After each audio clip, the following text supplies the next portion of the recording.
Hello students, welcome back to EduPlus Academy. ഇന്ന് നമ്മൾ business സ്റ്റഡീസിൻ്റെ 10th സ്റ്റാൻഡേർഡിൻ്റെ chapter 9 ആണ് discuss ചെയ്യുന്നത്, ബാങ്കിങ് സർവീസസ്. ഓക്കെ, അപ്പോൾ ഈ ചാപ്റ്ററിൽ നമുക്ക് പഠിക്കാനുള്ളത് മീനിങ് ഓഫ് ബാങ്ക്, അതുപോലെ ബാങ്കിങ് എന്താണ്, types of banks, specialized banks, central banks, cooperative banks, development banks, അതുപോലെ കൊമേഴ്ഷ്യൽ ബാങ്ക്സിൻ്റെ ഫങ്ഷൻസ്, അതുപോലെ തന്നെ മണി ലെൻഡേഴ്സും ബാങ്ക്സും തമ്മിലുള്ള ആ ഒരു ഡിഫറൻസസ്, അതൊക്കെയാണ് നമുക്ക് ഈ ഒരു ചാപ്റ്ററിൽ ഡിസ്കസ് ചെയ്യാനുള്ളത്. ഓക്കെ, നമുക്ക് ചാപ്റ്ററിലോട്ട് നോക്കാം.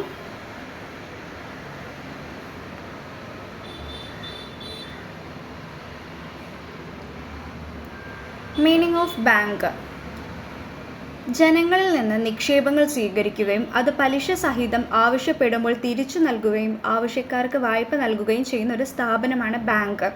ഓക്കെ, ബാങ്ക് എന്ന് പറഞ്ഞൊരു ഫിനാൻഷ്യൽ ഇൻസ്റ്റിറ്റ്യൂഷനാണ്.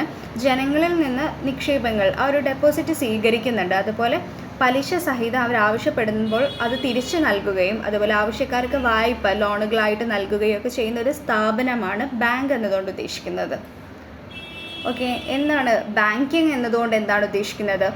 ബാങ്കുകൾ ചെയ്യുന്ന പ്രവൃത്തികളെയാണ് ബാങ്കിങ് എന്ന് പറയുന്നത്. ഇതിൽ നിക്ഷേപങ്ങൾ സ്വീകരിക്കലും വായ്പകൾ അനുവദിക്കലും ഉൾപ്പെടുന്നു. സാധനങ്ങളുടെയും സേവനങ്ങളുടെയും കൈമാറ്റത്തിന് സഹായകരമായ സേവനങ്ങൾ നൽകുക വഴിയും പണം നൽകുക വഴിയും ബാങ്കിങ് വ്യാപാര പ്രവർത്തനങ്ങൾ സുഗമമാക്കുന്നു. കച്ചവടത്തിൻ്റെ ഒരു അനുബന്ധ സേവനമാണ് ബാങ്കിങ്. ഓക്കെ, ബിസിനസ്സിൻ്റെ ഒരു ഏറ്റവും ഇമ്പോർട്ടൻ്റ് ആയിട്ടുള്ളൊരു കാര്യമാണ് ബാങ്കിങ്. നമ്മൾ അതിലൂടെയാണ് നമ്മൾ ഓരോ ഇടപാടുകളും കാര്യങ്ങളും ഒക്കെ നടത്തുന്നത്, ബാങ്കിങ്ങിലൂടെയാണ്. ഓക്കെ, അപ്പോൾ ബാങ്കുകൾ ചെയ്യുന്ന എല്ലാ പ്രവൃത്തികളെയാണ് നമ്മൾ ബാങ്കിങ് എന്നതുകൊണ്ട് ഉദ്ദേശിക്കുന്നത്. ബാങ്കുകളിൽ നമ്മൾ എന്താണ് ഡെപ്പോസിറ്റ്സ് ബാങ്ക് സ്വീകരിക്കുന്നുണ്ട്, അതുപോലെ നമ്മുടെ ആവശ്യത്തിനനുസരിച്ച് നമുക്ക് ലോണായിട്ടൊക്കെ ആയിട്ട് നമ്മൾ ബാങ്കിൽ നിന്ന് എടുക്കുന്നുണ്ട്. ആ വായ്പകൾ സ്വീകരിക്കലും അനുവദിക്കുന്നതൊക്കെ ബാങ്കുകളുടെ ഒരു ധർമ്മമാണ്. അപ്പോൾ ഈ ഒരു സേവന കൈമാറ്റത്തിന് സഹായകരമായ സേവനങ്ങൾ നൽകുക വഴിയും പണം നൽകുക വഴിയും ബാങ്കിങ് വ്യാപാര പ്രവർത്തനങ്ങൾ സുഗമമാക്കുന്നു. അപ്പോൾ ഈ ഒരു ബിസിനസ്സിനെ സംബന്ധിച്ചിട്ട് ബാങ്കിൻ്റെ ആ ഒരു ബാങ്കിങ് സർവീസസ് വളരെ അനിവാര്യമായിട്ടുള്ളൊരു കാര്യമാണ്. ഓക്കെ, ഇനി നമുക്ക് റോൾ ഓഫ് ബാങ്കിങ് നോക്കാം. എന്തൊക്കെ റോൾസാണ് ഉള്ളത് ബാങ്കിങ്ങിന് എന്ന് നോക്കാം. ഫസ്റ്റ് വൺ, ഇത് ആളുകൾക്കിടയിൽ സമ്പാദ്യശീലം പ്രോത്സാഹിപ്പിക്കുകയും അതുവഴി ഉൽപ്പാദനപരമായ ഉപയോഗത്തിന് ഫണ്ട് ലഭ്യമാക്കുകയും ചെയ്യുന്നു. സെക്കൻഡ് പോയിന്റ്, മിച്ചപ്പണമുള്ള ആളുകൾക്കും വിവിധ ബിസിനസ് പ്രവർത്തനങ്ങൾക്ക് പണം ആവശ്യമുള്ളവർക്കും ഇടയിൽ ഇതൊരു ഇടനിലക്കാരനായി പ്രവർത്തിക്കുന്നു. നെക്സ്റ്റ്, കറൻസിക്ക് പകരം ചെക്ക് മുഖേനയുള്ള രസീതുകളും പേയ്മെൻറ്റുകളും വഴിയുള്ള ബിസിനസ് ഇടപാടുകൾ ഇത് സുഗമമാക്കുന്നു. നെക്സ്റ്റ് വൺ, ഇത് ബിസിനസ്സുകാർക്ക് ഹ്രസ്വകാലവും ദീർഘകാലവുമായ വായ്പകളും അഡ്വാൻസുകളും നൽകുന്നു.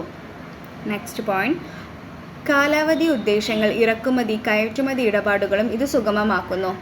നെക്സ്റ്റ്, കർഷകർക്കും ചെറുകിട വ്യവസായങ്ങൾക്കും സ്വയം തൊഴിൽ ചെയ്യുന്നവർക്കും വായ്പ നൽകിക്കൊണ്ട് ദേശീയ വികസനത്തിന് ഇത് സഹായിക്കുന്നു. കൂടാതെ രാജ്യത്തെ സന്തുലിത സാമ്പത്തിക വികസനത്തിലേക്ക് നയിക്കുന്ന വൻകിട ബിസിനസ് സ്ഥാപനങ്ങൾക്കും ഇത് സഹായിക്കുന്നു. നെക്സ്റ്റ്, നിത്യോപയോഗ സാധനങ്ങൾ, വീടുകൾ, വാഹനങ്ങൾ മുതലായവ വാങ്ങുന്നതിന് വായ്പ നൽകിക്കൊണ്ട് പൊതുവെ ആളുകളുടെ ജീവിത നിലവാരം ഉയർത്താൻ ഇത് സഹായിക്കുന്നു. ഓക്കെ, അപ്പോൾ ഇതൊക്കെയാണ് ബാങ്കിങ്ങിൻ്റെ റോൾ എന്ന് പറയുന്നത്. ഇതൊരു ആളുകൾക്കിടയിൽ മെയിൻലി സമ്പാദ്യശീലം പ്രോത്സാഹിപ്പിക്കുന്നുണ്ട്. എന്ന് വെച്ചാൽ നമുക്കിപ്പോൾ എന്തെങ്കിലും ഇൻവെസ്റ്റ്മെൻ്റ് ആയിട്ട് നമ്മൾ ബാങ്കിൽ കുറച്ച് ക്യാഷ് ഇടാനൊക്കെ ആണെങ്കിലും നമുക്ക് അങ്ങനെ നമ്മൾ സമ്പാദ്യശീലം വളർത്തുന്നുണ്ട്. അതുപോലെ ക്യാഷായിട്ടും ഗോൾഡായിട്ടും ഒക്കെ നമുക്ക് ബാങ്കിൽ വെക്കാവുന്നതാണ്. അതുപോലെ തന്നെ നമുക്ക് ആളുകൾക്ക് വിവിധ ബിസിനസ്സുകൾ പ്രവർത്തനങ്ങളൊക്കെ ചെയ്യാൻ വേണ്ടിയിട്ട് ഒരു ബാങ്ക് ആ ഒരു മീഡിയേറ്ററായിട്ട് പ്രവർത്തിക്കുന്നുണ്ട്. നമുക്ക് ക്യാഷ് എടുക്കാൻ, പണമിടപാടുകളും മിച്ച പണമുള്ളത് ആളുകൾക്ക് വിവിധ ബിസിനസ് പ്രവർത്തനങ്ങൾക്ക് പണം ആവശ്യമുള്ളവർക്കൊക്കെ ഇടയിലാണ് ഇടനിലക്കാരനായിട്ട് ബാങ്ക് പ്രവർത്തിക്കുന്നത്. അതുപോലെ തന്നെ കറൻസിക്ക് പകരം ചെക്ക് മുഖേന, നമുക്ക് ക്യാഷ് തന്നെ വേണമെന്നില്ല, നമുക്കത് ചെക്ക് മുഖേനയും രസീതുകളും പേയ്മെൻറ്റുകളും ഒക്കെ പേയ്മെൻറ്റ് സ്ലിപ്പൊക്കെ ഇല്ലേ, അതൊക്കെ മുഖേന നമുക്ക് ബിസിനസ് ട്രാൻസാക്ഷൻസ് ഇടപാടുകളൊക്കെ നടത്താൻ പറ്റുന്നുണ്ട്. അതൊക്കെ മെയിൻ ഒരു റോള് തന്നെയാണ് ബാങ്കിങ്ങിൻ്റെ. അതുപോലെ ഹ്രസ്വകാലം, ബിസിനസ്സുകാർക്ക് ഹ്രസ്വകാലവും ദീർഘകാലവും ഷോർട്ട് ടേമും ലോങ് ടേം ആയിട്ട് ലോൺസും കാര്യങ്ങളും അഡ്വാൻസസും ഒക്കെ നൽകുന്നുണ്ട് ബാങ്ക്. അതുപോലെ കർഷകർക്കും ചെറുകിട വ്യവസായങ്ങൾക്കൊക്കെ സ്വയം തൊഴിൽ ചെയ്യുന്നവർക്കൊക്കെ വായ്പ നൽകി, അവർക്കൊക്കെ ഈ ഒരു സ്വയം തൊഴിൽ ചെയ്യുന്നവർക്കൊക്കെ ഓരോ വായ്പകൾ, ഓരോ ലോണൊക്കെ അനുവദിക്കുന്നുണ്ട്. അതൊക്കെ നമ്മുടെ മൊത്തത്തിലുള്ള ദേശീയ വികസനത്തിന് തന്നെ ഇത് സഹായിക്കുന്നുണ്ട്. ചെറിയ ചെറിയ സംരംഭങ്ങൾക്കായിക്കോട്ടെ ഓരോരുത്തർക്കും. അതുപോലെ തന്നെ നിത്യോപയോഗ സാധനങ്ങൾ, വീടുകൾ, വാഹനങ്ങളൊക്കെ നമുക്ക് ഹൗസിംഗ് ലോണും ഹോം ലോണൊക്കെ ഇല്ലേ, ഹോം ലോണും അതുപോലെ വാഹനങ്ങളൊക്കെ വാങ്ങാനൊക്കെ നമുക്ക് ലോൺ അനുവദിക്കുന്നുണ്ട്. അതൊക്കെ ആളുകളുടെ ജീവിത നിലവാരം ഉയർത്തുന്നു. അപ്പോൾ ഇതൊക്കെ ഒരു മെയിൻ റോള് തന്നെയാണ് ബാങ്കിങ്ങിനുള്ളത്. ഓക്കെ, ഇനി നമുക്ക് difference between banks and money lenders. Money ലെൻഡേഴ്സും ബാങ്ക്സും തമ്മിലുള്ള ഡിഫറൻസ് നോക്കാം. മണി ലെൻഡേഴ്സ് എന്ന് പറഞ്ഞാൽ ബാങ്ക് അല്ലാതെ ഒരു പ്രോപ്പറായിട്ടുള്ളൊരു എന്താ പറയുക, പ്രോപ്പറായിട്ടൊരു ആളുകൾക്കിടയിൽ നമ്മൾ പണം കടം കൊടുക്കുന്ന ആൾക്കാരില്ലേ, പണമിടപാടുകാരൊക്കെ, ലെൻഡേഴ്സ്, മണി ലെൻഡേഴ്സ്. അപ്പോൾ അവർക്ക് എന്താ പ്രോപ്പറായിട്ടൊരു ഓർഗനൈസേഷനോ കാര്യങ്ങളോ ഒന്നുമില്ല. അവരുടെ കയ്യിലുള്ള ക്യാഷ് പ്രത്യേക രേഖാമൂലമൊന്നും അല്ലാതെ തന്നെ ആളുകളിലേക്ക് വായ്പകളായി നൽകുന്ന ആൾക്കാരെയാണ് നമ്മൾ മണി ലെൻഡേഴ്സ് എന്ന് പറയുന്നത്. ഈ പലിശക്കാരൊക്കെ അല്ലേ, അവരാണ് മണി ലെൻഡേഴ്സ് എന്ന് പറയുന്നത്. അപ്പോൾ അതിൻ്റെ നോക്കാം, അതും ബാങ്കും ഈ ഒരു പണമിടപാടുകാരും തമ്മിലുള്ളത് ഡിഫറൻസസ് നോക്കാം. അപ്പോൾ അടിസ്ഥാനം എന്താണ്, നിലനിൽപ്പ് എങ്ങനെയാണ് ബാങ്കിൻ്റെ നിലനിൽപ്പ് പണമിടപാടുകാരുടെ നിലനിൽപ്പ് എന്ന് നോക്കാം. നമുക്ക് ആദ്യം ബാങ്കുകളിനെ പറ്റി നോക്കാം. ബാങ്കിൻ്റെ നിലനിൽപ്പ് എന്ന് പറയുന്നത്, ബാങ്കുകൾ സംഘടിത സ്ഥാപനങ്ങളാകുന്നു. സംഘടിതമായ ഒരു സ്ഥാപനങ്ങളാണ് ബാങ്ക്. അതിൻ്റെ പ്രവർത്തനം നോക്കുക. നിക്ഷേപങ്ങൾ സ്വീകരിക്കുക, വായ്പകൾ അനുവദിക്കുക എന്നിവ ഉൾപ്പെട്ടതാകുന്നു. കക്ഷികൾ പൊതുജനങ്ങളുടെയും വ്യാപാര സമൂഹത്തിൻ്റെയും ആവശ്യങ്ങൾ നിർവഹിക്കുകയാണ് ചെയ്യുന്നത് ബാങ്കിൻ്റെ ധർമ്മം. അതുപോലെ ജാമ്യം എന്ന് പറഞ്ഞാൽ വായ്പകൾ അനുവദിക്കുമ്പോൾ സ്വത്ത് ജാമ്യമോ ആൾ ജാമ്യമോ സ്വീകരിക്കുന്നു. നമ്മൾ അതിന് ഒരാളെ നോമിനി ആയിട്ടൊക്കെ വെക്കില്ലേ, അതാണ് നമ്മൾ ജാമ്യം എന്നതുകൊണ്ട് ഉദ്ദേശിക്കുന്നത്. അതുപോലെ വായ്പ തുക വീണ്ടെടുക്കുന്ന രീതി ബാങ്കുകളുടെ അയവുള്ളതാണ്. ഓക്കെ, ബാങ്ക് നമുക്ക് കുറച്ച് സാവകാശം തരും. നമ്മൾ എന്തെങ്കിലും വായ്പകളൊക്കെ തിരിച്ചടയ്ക്കാനുണ്ടെങ്കിൽ നമുക്ക് കുറച്ച് ടൈം തരും. അപ്പോൾ അതൊരു അയവുള്ളതാണ്. അതുപോലെ പലിശ നിരക്ക് ബാങ്കിനെ സംബന്ധിച്ച് പലിശ നിരക്ക് റിസർവ് ബാങ്ക് നിയന്ത്രിക്കുന്നതാണ്. നമ്മുടെ സെൻട്രൽ ബാങ്കായ റിസർവ് ബാങ്കാണ് പലിശ നിരക്കും കാര്യങ്ങളൊക്കെ ബാങ്കിനെ കൺട്രോൾ ചെയ്യുന്നതും നിയന്ത്രിക്കുന്നതൊക്കെ. ഓക്കെ, ഇനി നമുക്ക് പണമിടപാടുകൾ ഇതിൻ്റെ എത്രത്തോളം വ്യത്യാസപ്പെട്ടിരിക്കുന്നു നോക്കാം പണമിടപാടുകാർ തമ്മിൽ. പണമിടപാടുകളുടെ നിലനിൽപ്പ് എന്ന് പറയുന്നത്, പണമിടപാടുകാർ വ്യക്തികളാകുന്നു. ബാങ്ക്സ് നേരെ മറിച്ച് ഒരു സംഘടിത സ്ഥാപനമാണ് ബാങ്ക്. പണമിടപാടുകാർ എന്ന് പറഞ്ഞാൽ വ്യക്തികളാണ്. നെക്സ്റ്റ് പ്രവർത്തനം എന്ന് പറഞ്ഞാൽ നിക്ഷേപങ്ങൾ സ്വീകരിക്കുക എന്നത് പണമിടപാടുകാരുടെ പ്രവർത്തനങ്ങളിൽ ഉൾപ്പെടുന്നതല്ല. പണമിടപാടുകാർ ഒരു ക്യാഷും സ്വീകരിക്കുന്നില്ല. ഡെപ്പോസിറ്റ്സോ കാര്യങ്ങളൊന്നും നിക്ഷേപിക്കാൻ അവരുടെ അടുത്ത് നമുക്ക് നിക്ഷേപിക്കാൻ പറ്റില്ല. അവരുടെ അടുത്ത് വായ്പയായിട്ട് വാങ്ങിക്കാനേ പറ്റുള്ളൂ. അപ്പോൾ ബാങ്ക് രണ്ടും ചെയ്യുന്നുണ്ട്. നിക്ഷേപങ്ങൾ സ്വീകരിക്കുന്നുണ്ട്, വായ്പ അനുവദിക്കുന്നുണ്ട്. നേരെ മറിച്ച് മണി ലെൻഡേഴ്സ് അഥവാ പണമിടപാടുകാർ ചെയ്യുന്നത്, നിക്ഷേപങ്ങൾ സ്വീകരിക്കുന്നില്ല, പണമിടപാടുകാരുടെ ആ ഒരു പ്രവർത്തനത്തിൽ ഉൾപ്പെടുന്നതല്ല.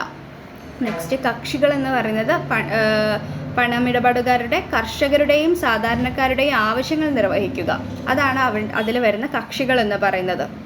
കർഷകരും സാധാരണക്കാരുമാണ് അവരുടെ കക്ഷികൾ എന്ന് പറയുന്നത്. ജാമ്യം പറഞ്ഞാൽ വായ്പകൾ നൽകുമ്പോൾ സ്വർണമോ ഭൂമിയോ ജാമ്യമായി സ്വീകരിക്കുന്നു.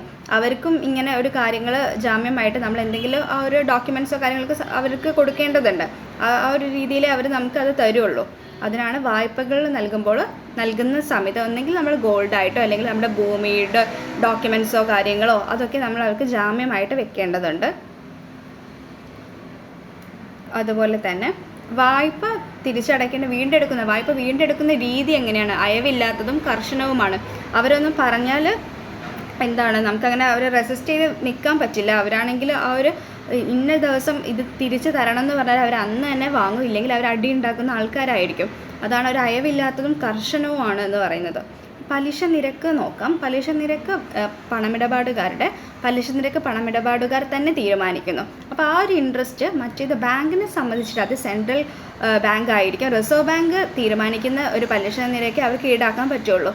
അതൊരു പ്രോപ്പറായിട്ടുള്ളൊരു ഓർഗനൈസേഷനാണ്. പക്ഷേ ഇത് സ്വന്തം ഇഷ്ടപ്രകാരം ഒരു വ്യക്തിയാണ് ഈ പണമിടപാട് നടത്തുന്നത്. അപ്പോൾ അവരുടെ ഇഷ്ടമുള്ള രീതിയിലായിരിക്കും അവർ ആ ഒരു നിരക്ക്, ആ ഒരു ഇൻട്രസ്റ്റ് റേറ്റ് തീരുമാനിക്കുന്നത് അവരുടെ ഇഷ്ടത്തിനായിരിക്കും.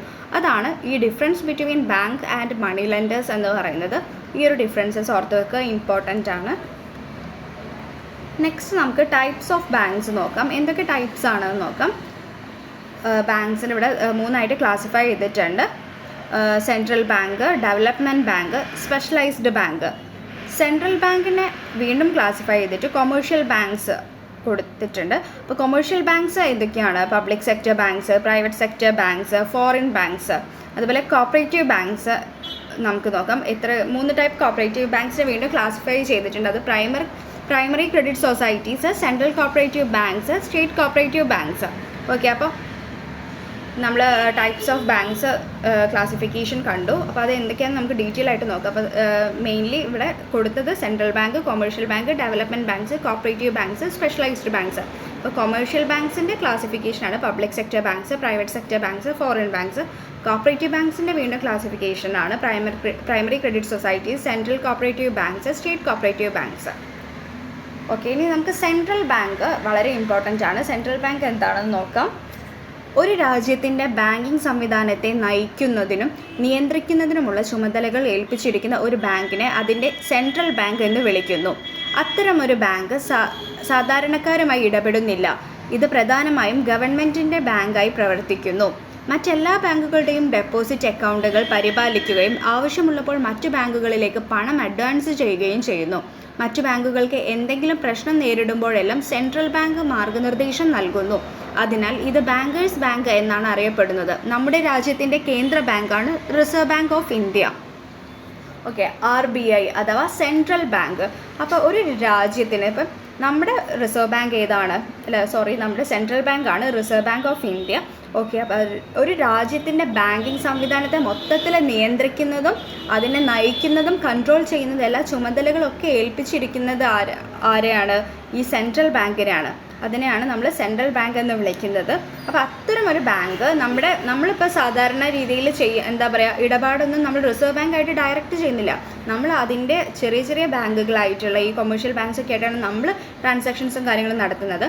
പക്ഷേ ഇതിന് ഓൾ ഇൻ ഓൾ എന്ന് പറയുന്നത് സെൻട്രൽ ബാങ്കാണ്. സെൻട്രൽ ബാങ്കിലൂടെയാണ് നമ്മുടെ എല്ലാ ഇടപാടുകളും കാര്യങ്ങളൊക്കെ നടക്കുന്നത്. പക്ഷേ അതിൻ്റെ ബാക്കിയുള്ള ബാങ്ക് ത്രൂ ആണ് നമ്മുടെ ട്രാൻസാക്ഷൻസും കാര്യങ്ങളും നടക്കുന്നത്. ഓക്കെ, അപ്പോൾ ഇതിന് ഗവൺമെൻറ്റിൻ്റെ ബാങ്കായിട്ടാണ് ഇത് പ്രവർത്തിക്കുന്നത്. മറ്റെല്ലാ ബാങ്കുകളുടെയും ഡെപ്പോസിറ്റ് അക്കൗണ്ടുകളൊക്കെ പരിപാലിക്കുന്നതും അത് ആവശ്യമുള്ളപ്പോൾ മറ്റ് ബാങ്കുകളിലേക്കൊക്കെ പണമൊക്കെ അഡ്വാൻസ് ചെയ്യുന്നതും സെൻട്രൽ ബാങ്കാണ്. അപ്പോൾ സെൻട്രൽ ബാങ്കാണ് മൊത്തം ബാങ്കിനും കൺട്രോൾ ചെയ്യുന്നത്. ഇപ്പോൾ മറ്റു ബാങ്കുകൾക്ക് അതേപോലെ എന്തെങ്കിലുമൊക്കെ ഫിനാൻഷ്യൽ ക്രൈസിസ് ഒക്കെ നേരിടുന്ന സമയത്തൊക്കെ സെൻട്രൽ ബാങ്കാണ് അത് എങ്ങനെയാണ് അതിന് മാർഗ്ഗനിർദ്ദേശം നൽകുന്നത് സെൻട്രൽ ബാങ്കാണ്. അതുപോലെ എന്തെങ്കിലും ഇഷ്യൂസ് അവർക്ക് ആ ഒരു ബാങ്കുകൾക്ക് വരുമ്പോൾ സെൻട്രൽ ബാങ്ക് ആയിരിക്കും അവർക്ക് ഒരു ഫിനാൻസിനൊക്കെ ഒരു പ്രോബ്ലം വരുന്ന ടൈമിൽ ക്യാഷൊക്കെ അഡ്വാൻസ് ചെയ്ത് കൊടുക്കുന്നതും പണങ്ങളൊക്കെ ലഭ്യമാക്കുന്നതും സെൻട്രൽ ബാങ്കാണ്. അപ്പോൾ നമ്മുടെ രാജ്യത്തിൻ്റെ കേന്ദ്ര ബാങ്കാണ് റിസർവ് ബാങ്ക് ഓഫ് ഇന്ത്യ. ഇനി നമുക്ക് നോക്കാം small industries development bank of India. അത് എന്താണെന്ന് നോക്കാം. നിങ്ങൾക്കൊരു ചെറുകിട ബിസിനസ് യൂണിറ്റോ വ്യവസായമോ സ്ഥാപിക്കാൻ താൽപ്പര്യമുണ്ടെങ്കിൽ SIDBI മുഖേന ലളിതമായ വ്യവസ്ഥകളിൽ വായ്പ ലഭ്യമാക്കാം. ചെറുകിട വ്യവസായ യൂണിറ്റുകളുടെ നവീകരണം, പുതിയ സാങ്കേതിക വിദ്യയുടെ ഉപയോഗം, വിപണി പ്രവർത്തനങ്ങൾ എന്നിവയ്ക്കും ഇതുതന്നെ സഹായം നൽകുന്നു. ചെറുകിട വ്യവസായങ്ങളെ പ്രോത്സാഹിപ്പിക്കുകയും ധനസഹായം നൽകുകയും വികസിപ്പിക്കുകയും ചെയ്യുക എന്നതാണ് SIDBIയുടെ ലക്ഷ്യം. ഓക്കെ, അപ്പോൾ small industries development bank of India SIDBIൻ്റെ മെയിൻ ലക്ഷ്യം എന്താണ്? ചെറുകിട വ്യവസായ യൂണിറ്റുകളും അതുപോലെ ഈ സ്മോൾ സ്കെയിൽ ഇൻഡസ്ട്രീസൊക്കെ ഇല്ലേ, അവരെയൊക്കെ പ്രോത്സാഹിപ്പിക്കുന്നതും അതുപോലെ ഈ ചെറുകിട വ്യവസായങ്ങളെ പ്രോത്സാഹിപ്പിക്കുക, അവർക്ക് വേണ്ട ധനസഹായമൊക്കെ നൽകുകയും അതിനെ ഡെവലപ്പ് എടുക്കുകയാണ് ഈ SIDBIയുടെ ലക്ഷ്യം എന്ന് പറയുന്നത്. Small industries development bank of ഇന്ത്യയുടെ ലക്ഷ്യം. ചെറുകിട ബിസിനസ് യൂണിറ്റോ അല്ലെങ്കിൽ എന്തെങ്കിലും വ്യവസായം സ്ഥാപിക്കാൻ താല്പര്യമുണ്ടെങ്കിൽ ഈ ഒരു SIDBI മുഖേന നമുക്ക് ലളിതമായ വ്യവസ്ഥയിൽ വായ്പ ലഭ്യമാക്കാവുന്നതാണ്. ഓക്കെ, അതാണ് SIDBIയുടെ ലക്ഷ്യം. ഇനി നമുക്ക് കൊമേഴ്ഷ്യൽ ബാങ്ക് എന്താണെന്ന് നോക്കാം. കൊമേഴ്ഷ്യൽ ബാങ്ക് എന്ന് പറഞ്ഞാൽ വാണിജ്യ ബാങ്കുകൾ എന്താണെന്ന് വെച്ചാൽ നിക്ഷേപങ്ങൾ സ്വീകരിക്കുകയും ഹ്രസ്വകാല ഗ്രാൻറ്റ് നൽകുകയും ചെയ്യുന്ന ബാങ്കിങ് സ്ഥാപനങ്ങളാണ് വാണിജ്യ ബാങ്കുകൾ. അവരുടെ ഉപഭോക്താക്കൾക്കുള്ള ടേം ലോണുകളും അഡ്വാൻസുകളും ഹ്രസ്വകാല വായ്പകൾ നൽകുന്നതിന് പുറമെ വാണിജ്യ ബാങ്കുകൾ ബിസിനസ് സംരംഭങ്ങൾക്ക് ഇടക്കാല ദീർഘകാല വായ്പയും നൽകുന്നു. ഇപ്പോൾ ചില വാണിജ്യ ബാങ്കുകളും വ്യക്തികൾക്ക് ദീർഘകാലാടിസ്ഥാനത്തിൽ ഭവന വായ്പ നൽകുന്നുണ്ട്. അപ്പം ഈ വാണിജ്യ ബാങ്ക് എന്ന് പറഞ്ഞാൽ ഡെപ്പോസിറ്റൊക്കെ സ്വീകരിക്കുന്നതും അതുപോലെ ഓരോ ഗ്രാൻറ്റും കാര്യങ്ങളൊക്കെ അനുവദിക്കുന്നതുമായ സ്ഥാപനങ്ങളാണ് വാണിജ്യ ബാങ്കുകൾ. അപ്പോൾ അവരുടെ ഉപഭോക്താക്കൾക്കുള്ള ലോണുകൾ അഡ്വാൻസുകളൊക്കെ ലോങ് ടേം ആയിട്ടും ഷോർട്ട് ടേം ആയിട്ടും ഒക്കെ ഈ ഒരു ബാങ്കിലൂടെ പ്രൊവൈഡ് ചെയ്യുന്നുണ്ട്. ഈ ബിസിനസ് സംരംഭങ്ങൾക്കൊക്കെ ഈ ഇടക്കാല ലോങ് ടേം വായ്പയായിട്ടൊക്കെ കൊമേഴ്ഷ്യൽ ബാങ്ക്സ് നൽകുന്നുണ്ട്. അപ്പോൾ ഇപ്പോൾ ഈ ചില വാണിജ്യ ബാങ്കുകൾ വ്യക്തികൾക്കും ഇപ്പോൾ ലോങ് ടേം അടിസ്ഥാനത്തിൽ ഹോം ലോൺസൊക്കെ നൽകുന്നുണ്ട്. അതാണ് കൊമേഴ്ഷ്യൽ ബാങ്ക് എന്ന് പറയുന്നത്. ഓക്കെ, ഇനി നമുക്ക് ടൈപ്സ് ഓഫ് കൊമേഴ്ഷ്യൽ ബാങ്ക്സ് നോക്കാം. പൊതുമേഖലാ ബാങ്കുകൾ ഫസ്റ്റ് ടൈപ്പാണ് പൊതുമേഖലാ ബാങ്കുകൾ. പൊതുമേഖലാ ബാങ്ക് എന്ന് പറഞ്ഞാൽ ഇന്ത്യ ഗവൺമെൻറ്റിൻ്റെയോ റിസർവ് ബാങ്കിൻ്റെയോ ഭൂരിഭാഗം ഓഹരികളും കൈവശമുള്ള ബാങ്കുകളാണിവ. ഇപ്പോൾ കൊമേഴ്ഷ്യൽ ബാങ്ക് എന്ന് പറഞ്ഞാൽ ഇന്ത്യൻ ഗവൺമെൻറ്റിൻ്റെയോ അല്ലെങ്കിൽ നമ്മുടെ റിസർവ് ബാങ്കിൻ്റെയോ ഒക്കെ ഭൂരിഭാഗം ഓഹരികളും കൈവശമുള്ള ബാങ്കാണ് ഈ കൊമേഴ്ഷ്യൽ ബാങ്ക് ഓർ പൊതുമേഖലാ ബാങ്ക് എന്ന് പറയുന്നത്. ഓക്കെ, അപ്പോൾ അതിന് ഉദാഹരണമാണ് state bank of India, cooperative banks, bank of Baroda, Punjab national bank, Canara bank, oriental bank of commerce തുടങ്ങിയവയൊക്കെ ഈ ഒരു പൊതുമേഖലാ ബാങ്കുകൾക്ക് ഉദാഹരണമാണ്. ഈ ഗവൺമെൻറ്റിൻ്റെയോ റിസർവ് ബാങ്കിൻ്റെയോ ഭൂരിഭാഗം ഓഹരികളും കൈവശമുള്ള ബാങ്കുകളാണ് ഈ പൊതുമേഖലാ ബാങ്കുകൾ എന്ന് പറയുന്നത്.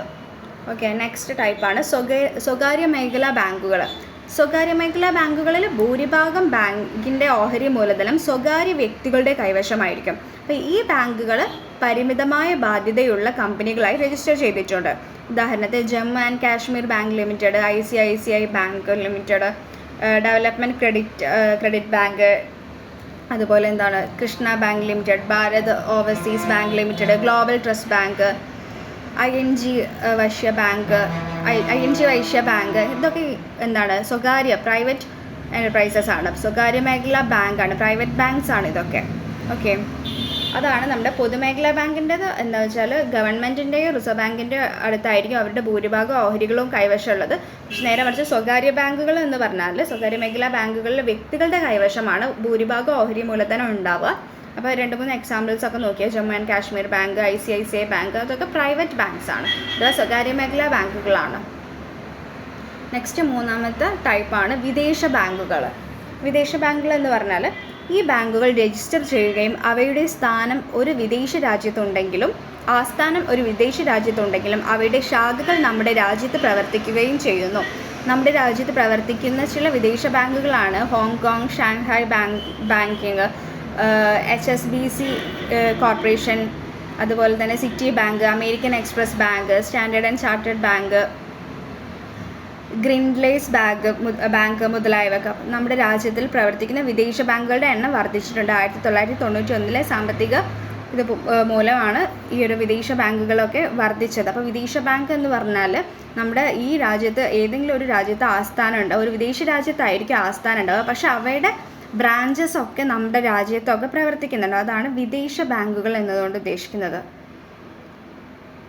നെക്സ്റ്റ് ഡെവലപ്മെൻറ്റ് ബാങ്ക് അഥവാ വികസന ബാങ്കുകൾ. വികസന ബാങ്ക് എന്ന് പറഞ്ഞാൽ യന്ത്രസാമഗ്രികളും ഉപകരണങ്ങളും വാങ്ങുന്നതിനും ഏറ്റവും പുതിയ സാങ്കേതികവിദ്യ ഉപയോഗിക്കുന്നതിനും അല്ലെങ്കിൽ വിപുലീകരണത്തിനും നവീകരണത്തിനും വേണ്ടി ബിസിനസ്സിന് പലപ്പോഴും ഇടത്തരം ദീർഘകാല മൂലധനം ആവശ്യമാണ്. വികസന ബാങ്കുകളാണ് ഇത്തരം സാമ്പത്തിക സഹായം നൽകുന്നത്. പൊതുമേഖലാ ബാങ്കുകളിൽ ദേശസാൽകൃത ബാങ്കുകളും 19 ദേശസാൽകൃത ബാങ്കുകളും സ്റ്റേറ്റ് MFCBI ബാങ്ക് ഓഫ് ഇന്ത്യയും അതിൻ്റെ 7 അസോസിയേറ്റ് ബാങ്കുകളും ഉൾപ്പെടുന്നു.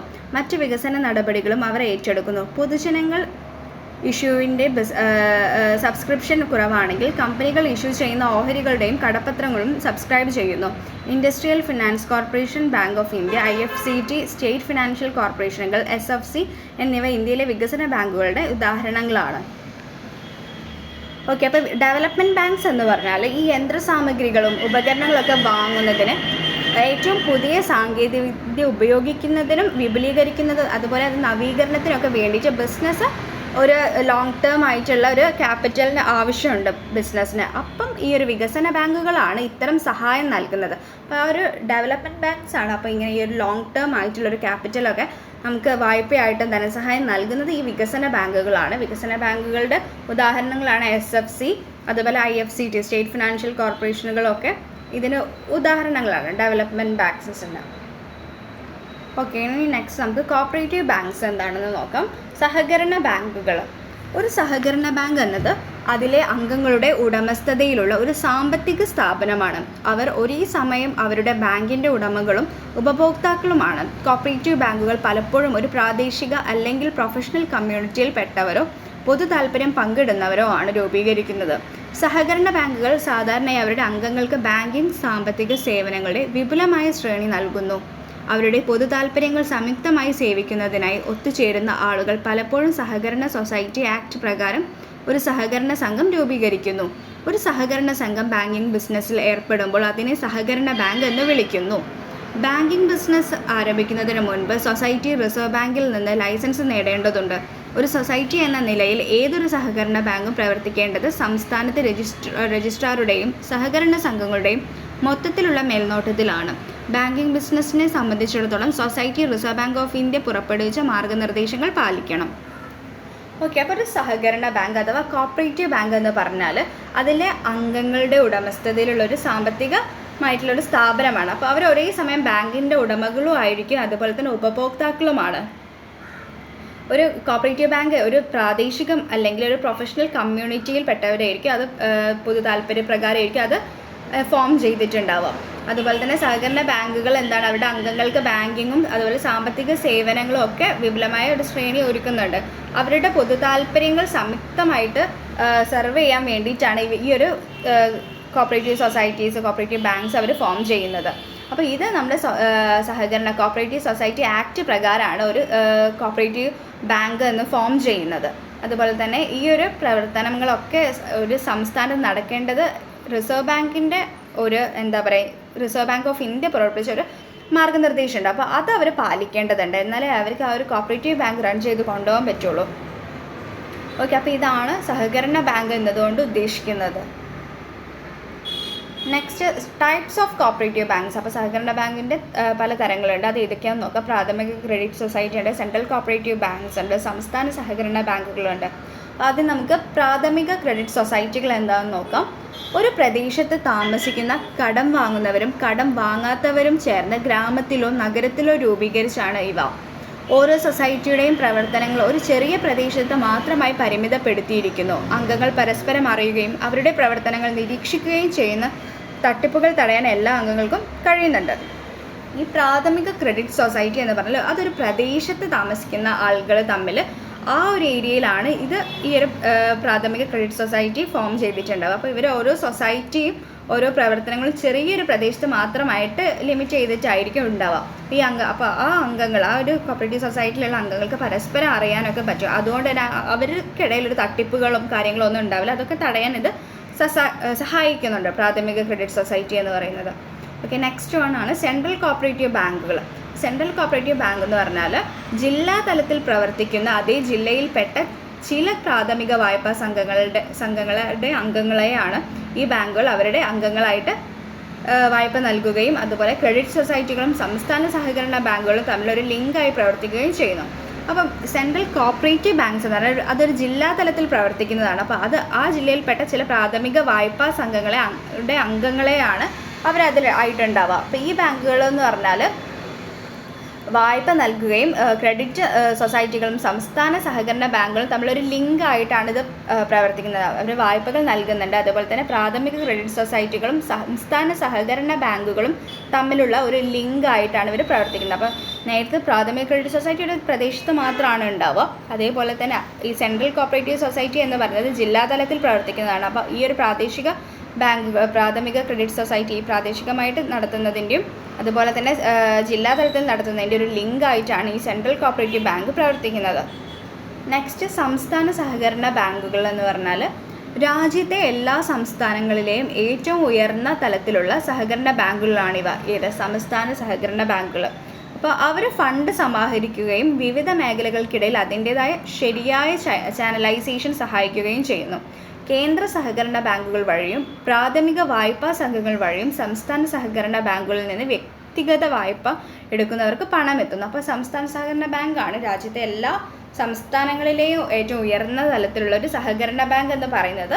ഏറ്റവും വലിയ കോപ്പറേറ്റീവ് ബാങ്കാണ് സംസ്ഥാന സഹകരണ ബാങ്കുകൾ. അപ്പോൾ അവർ ഫണ്ട് സമാഹരിക്കുകയും അതുപോലെ വിവിധ മേഖലകൾക്കിടയിൽ അതിൻ്റെ ശരിയായ ചാനലൈസേഷനിൽ സഹായിക്കുകയും ചെയ്യുന്നുണ്ട്. അതുപോലെ കേന്ദ്ര സഹകരണ ബാങ്കുകൾ വഴിയും പ്രാഥമിക വായ്പാ സംഘങ്ങൾ വഴിയാണ് സംസ്ഥാന സഹകരണ ബാങ്കുകളിൽ നിന്ന് വ്യക്തിഗത വായ്പ എടുക്കുന്നവർക്ക് പണം എത്തുന്നത്.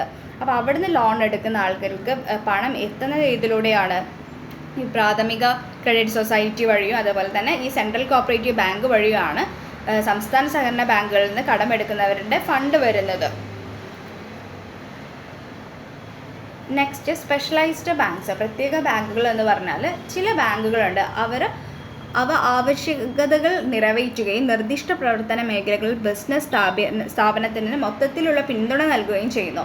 അതിന് എക്സാമ്പിളാണ് എക്സിം ബാങ്ക്, സിഡ്ബി, SIDBI ഇല്ല, അതാണ് സിഡ്ബി, അതുപോലെ നബാർഡ് എന്നിവയൊക്കെ ഇത്തരം ബാങ്കുകളുടെ ഉദാഹരണങ്ങളാണ്. അത് സ്പെഷ്യലൈസ്ഡ് ബാങ്ക്സ് ആണ്. അപ്പോൾ അത് ചില ബാങ്കുകൾ അങ്ങനെയാണ് പ്രവർത്തിക്കുന്നത് എന്ന് വെച്ചാൽ ചില നിർദ്ദിഷ്ട പ്രവർത്തനങ്ങളുടെ മേഖലകളും ബിസിനസ് സ്ഥാപിക്കുന്നതിന് മൊത്തത്തിലുള്ള പിന്തുണയൊക്കെ നൽകുന്നതാണ് ഈ സ്പെഷ്യലൈസ്ഡ് ബാങ്ക്സ് അഥവാ പ്രത്യേക ബാങ്കുകൾ എന്ന് പറയുന്നത്. എക്സാമ്പിൾസ് ആണ് സിഡ്ബി, നബാർഡ് ഒക്കെ. അവർ ചില പ്രത്യേക മേഖലകളിലോ അല്ലെങ്കിൽ പ്രവർത്തനങ്ങളിലോ അവർ സ്വയം ഏർപ്പെടുന്നു, അതിനാൽ അവയെ പ്രത്യേക ബാങ്കുകൾ എന്ന് വിളിക്കുന്നു. അതിൻ്റെ നോക്കാം, നമുക്ക് സ്പെഷ്യലൈസ്ഡ് ബാങ്ക്സിൻ്റെ ടൈപ്സ് നോക്കാം. Export import bank of India, Exim bank. Exim bank എന്ന് പറഞ്ഞാൽ വിദേശത്ത് ഉൽപ്പന്നങ്ങൾ കയറ്റുമതി ചെയ്യുന്നതിനോ വിദേശ രാജ്യങ്ങളിൽ നിന്ന് ഉൽപ്പന്നങ്ങൾ ഇറക്കുമതി ചെയ്യുന്നതിനോ നമ്മുടെ രാജ്യത്ത് വിൽപ്പനയ്ക്കായി ഒരു ബിസിനസ് ആരംഭിക്കാൻ നിങ്ങൾ ആഗ്രഹിക്കുന്നുവെങ്കിലൊക്കെ എക്സിം ബാങ്കിന് ആവശ്യമായ പിന്തുണയും സഹായവും നൽകാൻ കഴിയും. കയറ്റുമതിക്കാർക്കും ഇറക്കുമതിക്കാർക്കും ബാങ്ക് വായ്പ അനുവദിക്കുകയും അന്താരാഷ്ട്ര വിപണിയെക്കുറിച്ചുള്ള വിവരങ്ങൾ നൽകുകയും ചെയ്യുന്നു. കയറ്റുമതി അല്ലെങ്കിൽ ഇറക്കുമതി അവസരങ്ങൾ, അതിൽ ഉൾപ്പെട്ടിരിക്കുന്ന അപകട സാധ്യതകൾ, അഭിമുഖീകരിക്കേണ്ട മത്സരം മുതലായവയെക്കുറിച്ച് ഇത് മാർഗനിർദ്ദേശം നൽകുന്നു. അപ്പോൾ എക്സിം ബാങ്ക് അഥവാ export import bank of India എന്ന് പറഞ്ഞാൽ വിദേശത്തുള്ള ഉൽപ്പന്നങ്ങളൊക്കെ കയറ്റുമതി ചെയ്യാനോ അതേപോലെ ആ രാജ്യങ്ങളിൽ നിന്നുള്ളത് ഉൽപ്പന്നങ്ങൾ ഇറക്കുമതി ചെയ്യാനൊക്കെ നമ്മുടെ രാജ്യത്ത് വിൽപ്പനയ്ക്കായിട്ടൊരു ബിസിനസ് ആരംഭിക്കാനൊക്കെ ആഗ്രഹിക്കുന്നുണ്ടെങ്കിൽ നമ്മൾ ആരാണ് ഡിപ്പെൻഡ് ചെയ്യേണ്ടത്? എക്സിം ബാങ്ക് ആണ് അതിനാവശ്യമായ പിന്തുണയെല്ലാം നൽകുന്നത്. ഓക്കെ, അപ്പം അതുപോലെ ഈ കയറ്റുമതി അല്ലെങ്കിൽ ഇറക്കുമതിക്കുള്ള അവസരങ്ങൾ, അതിൽ ഉൾപ്പെട്ടിരിക്കുന്ന പ്രശ്നങ്ങൾ, അപകട സാധ്യതകളൊക്കെ നമ്മളെങ്ങനെ ഫേസ് ചെയ്യണം എന്നൊക്കെയുള്ള എല്ലാത്തിനെ പറ്റിയിട്ടുള്ള അറിവ് നമുക്ക് export import bank of India ആയിരിക്കും നമുക്ക് നൽകുന്നത്. ഓക്കെ, അതാണ് എക്സിം ബാങ്ക് എന്ന് പറയുന്നത്. അടുത്ത small industries development bank of India, നമ്മൾ SIDBI ഫസ്റ്റ് പറഞ്ഞിട്ടുണ്ടായിരുന്നു. അത് സ്പെഷ്യലൈസ്ഡ് ബാങ്ക്സിന് എക്സാമ്പിളാണ്, അത് ഞാൻ റിപ്പീറ്റ് ചെയ്യുന്നില്ല. അടുത്തത് നബാർഡ് നോക്കുക. National bank for agriculture and rural development, NABARD. NABARD എന്ന് പറഞ്ഞാൽ കാർഷിക ഗ്രാമീണ മേഖലകൾക്ക് ധനസഹായം നൽകുന്നതിനുള്ള ഒരു കേന്ദ്ര അല്ലെങ്കിൽ ഉന്നത സ്ഥാപനമാണിത്. ഒരു വ്യക്തി കൃഷിയിലോ കൈത്തറി, നെയ്ത്ത്, മീൻപിടുത്തം തുടങ്ങിയ മറ്റു പ്രവർത്തനങ്ങളിൽ ഏർപ്പെട്ടിരിക്കുന്നുവെങ്കിൽ നബാർഡിന് ഹ്രസ്വകാലവും ദീർഘകാലവുമായ വായ്പ നൽകാൻ കഴിയും.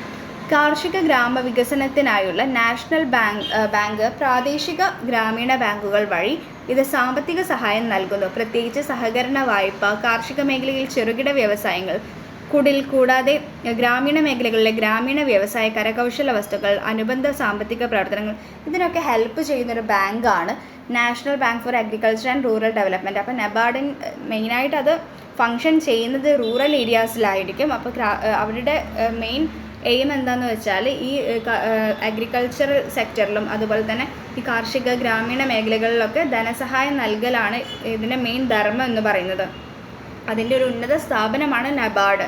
അപ്പം മറ്റു പ്രവർത്തനങ്ങളിൽ ഏർപ്പെട്ടിരിക്കുന്ന ഈ നബാർഡിന് ലോങ് ടേം ആയിട്ടും ഷോർട്ട് ടേം ആയിട്ടും ഒക്കെ ലോൺസും കാര്യങ്ങളൊക്കെ നൽകാൻ പറ്റും. കാർഷിക ഗ്രാമവികസനത്തിനായുള്ള ഒരു നാഷണൽ ബാങ്ക് പ്രാദേശിക ഗ്രാമീണ ബാങ്കുകൾ വഴിയാണ് ഇത് ധനസഹായം നൽകുന്നത്. അതുപോലെ സാമ്പത്തിക സഹായം ഒക്കെ നൽകുന്നുണ്ട്. പ്രത്യേകിച്ച് സഹകരണ വായ്പ, കാർഷിക മേഖലയിലും ഈ ചെറുകിട വ്യവസായങ്ങളിലൊക്കെ ഉള്ള ഗ്രാമീണ പ്രദേശങ്ങളിലുള്ള ആളുകളെയാണ് നബാർഡ് കൂടുതലായിട്ട് സഹായിക്കുന്നത്. അതാണ് റൂറൽ ഡെവലപ്മെൻറ്റ് ആണ് നബാർഡിൻ്റെ മെയിൻ എയിം. നമുക്ക് കൊമേഴ്ഷ്യൽ ബാങ്ക്സിൻ്റെ ഫങ്ഷൻസ് നോക്കാം. Function of commercial bank. The function of commercial banks can be classified into two types, primary functions and secondary functions. അത് നമുക്ക് primary functions നോക്കാം. പ്രാഥമിക പ്രവർത്തനങ്ങൾ. കൊമേഴ്ഷ്യൽ ബാങ്കിൻ്റെ പ്രൈമറി ആയിട്ടുള്ള ഫംഗ്ഷൻ എന്ന് പറഞ്ഞാൽ ഓരോ ബാങ്കും നിർബന്ധിതമായി നിർവഹിക്കുന്ന പ്രധാന പ്രവർത്തനമാണിത്, അല്ലെങ്കിൽ ഈ പ്രവർത്തനങ്ങൾ നിർവഹിക്കുന്ന സ്ഥാപനത്തെയാണ് ബാങ്കുകൾ എന്ന് വിളിക്കാം. അപ്പോൾ പ്രൈമറി ഫങ്ഷൻസ് എന്തൊക്കെയാണ്? നിക്ഷേപങ്ങൾ സ്വീകരിക്കൽ, വായ്പകളും അഡ്വാൻസുകളും നൽകൽ. അപ്പോൾ നിക്ഷേപങ്ങൾ സ്വീകരിക്കലും വായ്പകളും അഡ്വാൻസുകളും നൽകുന്നതാണ് പ്രൈമറി ആയിട്ടുള്ള ഒരു കൊമേഴ്ഷ്യൽ ബാങ്കിൻ്റെ ഫംഗ്ഷൻ എന്ന് പറയുന്നത്. അപ്പം നിക്ഷേപങ്ങൾ സ്വീകരിക്കുന്നു എന്ന് പറഞ്ഞാൽ ഒരു വാണിജ്യ ബാങ്കിൻ്റെ ഏറ്റവും പ്രധാനപ്പെട്ട പ്രവർത്തനം പൊതുജനങ്ങളിൽ നിന്ന് നിക്ഷേപം സമാഹരിക്കുക എന്നതാണ്. മിച്ചവരുമാനവും സമ്പാദ്യവുമുള്ള ആളുകൾക്ക് അത് ബാങ്കുകളിൽ നിക്ഷേപിക്കുന്നതിന് സൗകര്യപ്രദമാണ്. നിക്ഷേപങ്ങളുടെ സ്വഭാവം അനുസരിച്ച് ബാങ്കിൽ നിക്ഷേപിച്ച ഫണ്ടുകളും പലിശ ലഭിക്കും. അങ്ങനെ ലഭിക്കുന്ന പലിശയ്ക്കൊപ്പം ബാങ്കിലെ നിക്ഷേപങ്ങളും വളരുന്നു. പലിശ നിരക്ക് കൂടുതലാണെങ്കിൽ ബാങ്കിൽ കൂടുതൽ പണം നിക്ഷേപിക്കാൻ പൊതുജനങ്ങളെ പ്രേരിപ്പിക്കും. അപ്പോൾ ബാങ്കിൽ നിക്ഷേപിക്കുന്ന ഫണ്ടുകളുടെ സുരക്ഷിതത്വമുണ്ട്. അപ്പം മെയിൻ ആയിട്ടുള്ള ഒരു പ്രൈമറി ആയിട്ടുള്ള ഫംഗ്ഷനാണ് കൊമേഴ്ഷ്യൽ ബാങ്കിൻ്റെ നിക്ഷേപങ്ങൾ, ഡെപ്പോസിറ്റ്സ് സ്വീകരിക്കുകയാണ് ചെയ്യുന്നത്. അപ്പോൾ അപ്പോൾ ഒരു വാണിജ്യ ബാങ്കിൻ്റെ പ്രധാനപ്പെട്ട ഒരു ധർമ്മമാണ് ഈ പൊതുജനങ്ങളിൽ നിന്ന്, പബ്ലിക്കിൽ നിന്ന് നിക്ഷേപങ്ങൾ സ്വീകരിക്കുന്നുണ്ട്. അതുപോലെ തന്നെ ഈ ഒരു മിച്ച വരുമാനമൊക്കെ ഉള്ള ആളുകൾക്ക് ആ ഒരു ക്യാഷ് അവിടെ ഡെപ്പോസിറ്റ് ചെയ്യാനൊക്കെ ആളുകൾക്ക് അനുവദിക്കുന്നുണ്ട്. അതൊരു സൗകര്യമായിട്ടുള്ളൊരു കാര്യമാണ് ബാങ്കുകളിൽ നിക്ഷേപിക്കുന്നത് എന്ന് പറഞ്ഞാൽ. അപ്പോൾ അത് അവിടെ സേഫ് ആയിരിക്കും. അപ്പോൾ ഈ നിക്ഷേപങ്ങളുടെ സ്വഭാവം അനുസരിച്ചിട്ട് ബാങ്കിൽ ഫണ്ടുകളും പലിശകളും ഒക്കെ ലഭിക്കും. അപ്പോൾ നമ്മളിപ്പോൾ ഒരു നല്ലൊരു എമൗണ്ട് അവിടെ ഡെപ്പോസിറ്റ് ചെയ്യുകയാണെങ്കിൽ നമുക്ക് അതിനുള്ള ഒരു ഇൻട്രസ്റ്റ് എത്രയാണോ ആ ഒരു ക്യാഷിനനുസരിച്ചുള്ള ഇൻട്രസ്റ്റ് കിട്ടും. അപ്പോൾ നമുക്ക് ആ ഇൻട്രസ്റ്റ് തന്നെ നല്ലൊരു എമൗണ്ട് അതിൻ്റെ കൂടെ കിട്ടും. അപ്പോൾ കൂടുതൽ ഇൻട്രസ്റ്റ് ഉള്ള ബാങ്കുകളിൽ നമ്മൾ ഡെപ്പോസിറ്റ് ഒക്കെ ചെയ്യുമ്പോൾ നമുക്ക് കൂടുതലൊരു ഡെപ്പോസിറ്റ് ചെയ്യാനും നമുക്ക് സമ്പാദ്യശീലം വളർത്താനും ഒക്കെ ഉള്ളൊരു പ്രേരണ വരും. പലിശ നിരക്ക് കൂടുതലാണെങ്കിലാണ് ആളുകൾക്ക് കൂടുതൽ പണം നിക്ഷേപിക്കാനൊക്കെ ഒരു താല്പര്യം വരുന്നത്. അതുപോലെ ബാങ്കിൽ നിക്ഷേപിക്കുന്ന ഫണ്ടുകളിന് സുരക്ഷിതത്വമുണ്ട്. അപ്പോൾ അതാണ് മെയിൻ ആയിട്ടുള്ളൊരു കൊമേഴ്ഷ്യൽ ബാങ്കിൻ്റെ ഫംഗ്ഷൻ. നിക്ഷേപങ്ങൾ സ്വീകരിക്കുന്നു. നെക്സ്റ്റ്, വായ്പകളും അഡ്വാൻസുകളും അനുവദിക്കുക. ഒരു വാണിജ്യ ബാങ്കിൻ്റെ രണ്ടാമത്തെ പ്രധാന പ്രവർത്തനം വായ്പകളും അഡ്വാൻസുകളും അനുവദിക്കുക എന്നതാണ്. വിവിധ ഡെപ്പോസിറ്റ് അക്കൗണ്ടുകളിൽ ബാങ്കുകൾ അനുവദിക്കുന്നതിനേക്കാൾ ഉയർന്ന പലിശ നിരക്കിലാണ് ഇത്തരം വായ്പകളും അഡ്വാൻസുകളും പൊതുജനങ്ങൾക്ക് വ്യവസായ സമൂഹത്തിനും നൽകുന്നത്. വായ്പകൾക്കും അഡ്വാൻസുകൾക്കും ഈടാക്കുന്ന പലിശ നിരക്ക് വായ്പയുടെ ഉദ്ദേശവും കാലാവധിയും തിരിച്ചടവ് രീതിയും അനുസരിച്ച് വ്യത്യാസപ്പെടുന്നു. അതുപോലെ ബാങ്ക് നമുക്ക് നമ്മുടെ പണം സ്വീകരിക്കുന്നുമുണ്ട്. അതുകൂടെ തന്നെ വായ്പകളും അഡ്വാൻസുകളും ലോൺസൊക്കെ നമ്മൾക്ക് അനുവദിക്കുന്നുണ്ട്. അപ്പോൾ അതിനാണെങ്കിൽ നമ്മുടെ എത്ര ലോൺ എമൗണ്ട് ആണോ എടുക്കുന്നത് അതിനനുസരിച്ചിട്ടുള്ള ഒരു ഇൻട്രസ്റ്റ് ഉണ്ടാവും. അപ്പോൾ നമ്മൾ എടുക്കുന്ന കാര്യത്തിലുള്ള ആ ഒരു ഇൻട്രസ്റ്റ് നമ്മൾ ബാങ്കിലോട്ട് അടയ്ക്കണം. അപ്പോൾ അതിനൊക്കെ തിരിച്ചടവിനോ കാര്യങ്ങൾക്കൊക്കെ എന്തെങ്കിലും ഇഷ്യൂസ് വന്നു കഴിഞ്ഞാൽ നമുക്ക് വീണ്ടും ഇൻട്രസ്റ്റ് റേറ്റും നമ്മുടെ ആ ഒരു ലോൺ എമൗണ്ട് ഒക്കെ കൂടുകയാണ് ചെയ്യുക. അപ്പോൾ ബാങ്കിലൊക്കെ നമ്മൾ എന്തെങ്കിലും ഒരു ലോണോ കാര്യങ്ങളൊക്കെ എടുത്തിട്ടുണ്ടെങ്കിൽ അത് പ്രോപ്പറായിട്ട് തിരിച്ചടവും കാര്യങ്ങളും കൊണ്ടുപോകണം. അതാണ് വായ്പകളും അഡ്വാൻസുകളും അനുവദിക്കുന്നുണ്ട്, നിക്ഷേപങ്ങളും സ്വീകരിക്കുന്നത്. അതാണ് മെയിൻ ആയിട്ടുള്ള പ്രൈമറി ഫങ്ഷൻസ്. അതുപോലെ ലോൺസ് ആൻഡ് അഡ്വാൻസസ് എന്ന് പറഞ്ഞാൽ ഒരു നിശ്ചിത സമയത്തേക്ക് വായ്പ അനുവദിച്ചിരിക്കുന്നു. സാധാരണയായി വാണിജ്യ ബാങ്കുകൾ ഹ്രസ്വകാല വായ്പകൾ നൽകുന്നു. എന്നാൽ ടേം ലോൺ, അതായത് ഒരു വർഷത്തിൽ കൂടുതലുള്ള വായ്പകളും അനുവദിച്ചേക്കാം. ഷോർട്ട് ടേം ലോൺസ് ഉണ്ടാവും, ലോങ് ടേം ലോൺസ് ഉണ്ടാവും. അത് ഒരു വർഷത്തിനുള്ളിലായിട്ട്, ഒരു വർഷത്തിനേക്കാൾ കൂടുതലായിട്ടുള്ളൊരു വായ്പകളും അനുവദിക്കും. കടം വാങ്ങുന്നയാൾക്ക് മുഴുവൻ തുകയും ഒറ്റത്തവണയായോ തവണകളായോ നൽകാം. ചില ആസ്തികളുടെ സെക്യൂരിറ്റിക്ക് വിരുദ്ധമായാണെന്ന് സാധാരണയായി വായ്പകൾ അനുവദിക്കുന്നത്. ഒരു വായ്പ സാധാരണയായി തവണകളായി തിരിച്ചടയ്ക്കുന്നു. എന്നിരുന്നാലും ഇത് ഒറ്റ തവണയായി തിരിച്ചടയ്ക്കുകയും ചെയ്യാം. അപ്പോൾ ലോൺസ് ആൻഡ് അഡ്വാൻസസ് ഒക്കെ നമ്മൾ എടുത്തു കഴിഞ്ഞാൽ ഒരു നിശ്ചിത സമയത്തേക്കാണ് ഈ വായ്പ അനുവദിക്കുക. അപ്പോൾ ആ ഒരു ടൈം പീരീഡിനുള്ളിൽ നമ്മൾ അത് തിരിച്ചടയ്ക്കേണ്ടതുണ്ട്. അത് തിരിച്ചടച്ചിട്ടില്ലെങ്കിൽ അതിനായിട്ടുള്ള വേറെ ഫോർമാലിറ്റീസ് കാര്യങ്ങളൊക്കെ ചെയ്യേണ്ടി വരും. ഒരു വായ്പ സാധാരണയായി തവണകളായിട്ടും തിരിച്ചടയ്ക്കാം. തവണകളായിട്ട് നമ്മൾ ബാങ്കിൽ നിന്ന് എടുത്ത ക്യാഷോ കാര്യങ്ങളോ തിരിച്ചടയ്ക്കാൻ പറ്റും. അല്ലെങ്കിൽ ഒറ്റ ടൈമിൽ വൺ ടൈം സെറ്റിൽമെൻ്റ് ആയിട്ടും നമുക്കത് ചെയ്യാൻ പറ്റും. അപ്പോൾ ലോൺസ് ആൻഡ് അഡ്വാൻസസ് ഒക്കെ അതിൻ്റെ പ്രൈമറി ഫങ്ഷൻസ് ആണ്. അപ്പോൾ 3 പ്രൈമറി ആയിട്ടുള്ള ഫങ്ഷൻസ് ആണ് കൊമേഴ്ഷ്യൽ ബാങ്ക്സിലുള്ളത്. വായ്പകളും അഡ്വാൻസുകളും നൽകലും, അതുപോലെ നിക്ഷേപങ്ങൾ സ്വീകരിക്കലും, ലോൺസ് ആൻഡ് അഡ്വാൻസസും. നെക്സ്റ്റ്, സെക്കൻഡറി ഫങ്ഷൻസ്, ദ്വിതീയ പ്രവർത്തനങ്ങൾ അഥവാ സെക്കൻഡറി ഫങ്ഷൻ എന്ന് പറഞ്ഞാൽ നിക്ഷേപങ്ങൾ സ്വീകരിക്കുന്നതിനും പണം കടം നൽകുന്നതിനുമുള്ള പ്രാഥമിക പ്രവർത്തനങ്ങൾക്ക് പുറമെ ബാങ്കുകൾ മറ്റ് നിരവധി പ്രവർത്തനങ്ങൾ ചെയ്യുന്നുണ്ട്. അവയാണ് ദ്വിതീയം എന്ന് വിളിക്കുന്നത് അഥവാ സെക്കൻഡറി ഫങ്ഷൻ എന്ന് വിളിക്കുന്നത്. അതെന്തൊക്കെയാണ്? ക്രെഡിറ്റ് ലെറ്റർ, ട്രാവലേഴ്സ് ചെക്ക് മുതലായവ വിതരണം ചെയ്യുന്നു. അതുപോലെ വിലപിടിപ്പുള്ള വസ്തുക്കൾ, പ്രധാനപ്പെട്ട രേഖകൾ എന്നിവയുടെ സുരക്ഷിത കസ്റ്റഡി എടുക്കൽ, അതുപോലെ സുരക്ഷിത നിക്ഷേപ നിലവറകളോ ലോക്കറുകളോ നൽകിക്കൊണ്ട് സെക്യൂരിറ്റികൾ, അതുപോലെ വിദേശ നാണ്യ ഇടപാടുകളുടെ സൗകര്യങ്ങൾ ഉപഭോക്താക്കൾക്ക് നൽകുന്നുണ്ട്. അതുപോലെ ഒരു അക്കൗണ്ടിൽ നിന്ന് മറ്റൊന്നിലേക്ക് പണം കൈമാറുന്നു. ചെക്ക്, പേ ഓർഡർ, ഡിമാൻഡ് ഡ്രാഫ്റ്റ് എന്നിവ വഴി ബാങ്കിൻ്റെ ഒരു ശാഖയിൽ നിന്ന് മറ്റൊരു ശാഖയിലേക്കൊക്കെ പണം കൈമാറാം. അതുപോലെ സാധനങ്ങൾ, യന്ത്രസാമഗ്രികൾ, വാഹനങ്ങൾ മുതലായവ വാങ്ങുന്നതിന്, പണം അടയ്ക്കുന്നതിന് അതിൻ്റെയൊക്കെ ഉപഭോക്താക്കൾക്ക് വേണ്ടി സ്റ്റാൻഡിങ് ഗ്യാരണ്ടി നൽകുന്നുണ്ട് ബാങ്ക്. അപ്പം നമ്മുടെ ഈ ഒരു കാര്യങ്ങൾ പ്രൈമറി ഫംഗ്ഷൻ അല്ലാതെ ചെയ്യുന്ന കാര്യത്തിനാണ് നമ്മൾ അഡീഷണൽ ആയിട്ട് ചെയ്യുന്ന പ്രവർത്തനങ്ങളാണ് ദ്വിതീയ പ്രവർത്തനങ്ങൾ അഥവാ സെക്കൻഡറി ഫംഗ്ഷൻ എന്ന് പറയുന്നത്. അപ്പോൾ ഈ ക്രെഡിറ്റ് ലെറ്ററും കാര്യങ്ങളും അതുപോലെ തന്നെ നമുക്ക് ഗ്യാരണ്ടി, നമുക്ക് ലോക്കർ സംവിധാനം, നമുക്ക് ഗോൾഡോ ക്യാഷോ ഒക്കെ ആണെങ്കിലൊക്കെ നമുക്ക് ബാങ്കിലൊരു സെക്യൂരിറ്റി ഉണ്ടാവും. അവിടെ സുരക്ഷിതമായിട്ട് നമുക്ക് നിലവറകൾ ഉണ്ടാവും, ലോക്കേഴ്സ് സംവിധാനങ്ങളൊക്കെ അവിടെയൊക്കെ നമുക്ക് സുരക്ഷിതമായിട്ട് വെക്കാൻ പറ്റും ബാങ്കിങ്ങിൽ. അത് ബാങ്ക് ചെയ്യുന്ന അഡീഷണൽ ആയിട്ട് ചെയ്യുന്ന സെക്കൻഡറി ആയിട്ടുള്ളൊരു ഫംഗ്ഷനാണ്. അതുപോലെ തന്നെ ഈ ഇടപാടുകൾ, വിദേശ നാണ്യ ഇടപാടുകളുടെ സൗകര്യങ്ങളൊക്കെ ഉപഭോക്താക്കൾക്ക് നൽകുന്നുണ്ട്. നമുക്ക് കൺവേർട്ട് ചെയ്യാനൊക്കെ പറ്റും വിദേശ നാണ്യങ്ങളൊക്കെ ബാങ്കിൽ ചെന്നാൽ. അതുപോലെ ഒരു അക്കൗണ്ടിൽ നിന്ന് മറ്റൊന്നിലേക്ക് പണം കൈമാറാനൊക്കെ പേ ഓർഡർ, ഡിമാൻഡ് ഡ്രാഫ്റ്റ് ഒക്കെ വഴി നമുക്ക് അങ്ങനെയൊക്കെ ഒരു സർവീസ് ഉണ്ട്.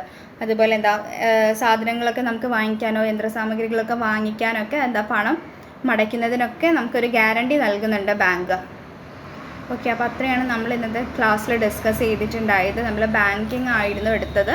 അപ്പോൾ ബാങ്കിങ് എന്ന് പറഞ്ഞാൽ എന്താണെന്ന് നോക്കി, അതുപോലെ ബാങ്ക് എന്നാണ് ഡിഫൈൻ ചെയ്യുന്നതെന്ന് നോക്കിയിട്ടുണ്ടായിരുന്നു. ടൈപ്സ് ഓഫ് ബാങ്ക്സ് നമ്മൾ നോക്കി. അതുപോലെ തന്നെ നമ്മൾ മണി ലെൻഡേഴ്സും ബാങ്ക്സും തമ്മിലുള്ള ആ ഒരു ഡിഫറൻസസ്, അതുപോലെ കൊമേഴ്ഷ്യൽ ബാങ്കിൻ്റെ ധർമ്മങ്ങൾ, അതൊക്കെയായിരുന്നു നമ്മൾ ഇന്നത്തെ ക്ലാസ്സിൽ ഡിസ്കസ് ചെയ്തിട്ടുണ്ടായത്. Okay, thank U.